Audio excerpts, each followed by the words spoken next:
identity and thinking about who we are as Christians, because I think this is important, because if who we are, then it's going to affect the way we live our lives. And so we started this series looking at the fact that we are creatures. We're made to redemption, that we are justified before God. We're declared righteous on the basis of Jesus. And while we still struggle and fall and fail and sin against the Lord, if we're trusting in the Lord Jesus, we have the righteousness of Christ so that we can say, I am, where God has brought us into his family and declared that we are his children. And this is rooted in the work of Christ, the plan of the Father, and the privilege of us in our adoption. Today we're going to think about the reality that we are slaves. Now you may think, well, this is a digression, right? I mean, I like the idea of being adopted son. That's warm and fuzzy.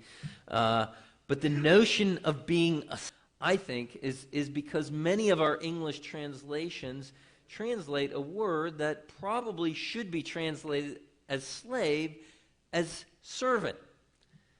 Because of that, there's a little bit of confusion. The Greek word in the New Testament is the word doulos, and it really does mean slave. In fact, we see it within our passage in Ephesians chapter 5. It's the first, chapter 6 and verse 5. It's the first word. Paul says, slaves, be obedient to those who are your masters according to the flesh. But then notice down in verse 6, it says, not by way of eye service, but as slaves of Christ. So he's using a play on words. He's talking to real slaves, people who are the ownership and property of others. And then he's saying, remember that while you may physically be a slave with an earthly master, you are a slave with a heavenly master, namely Christ.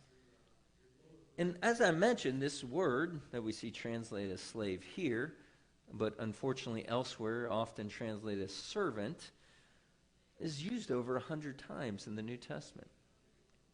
In the book of Romans, Paul starts out the book of Romans and he calls himself a slave of Christ. He starts out the book of Philippians, he calls himself a slave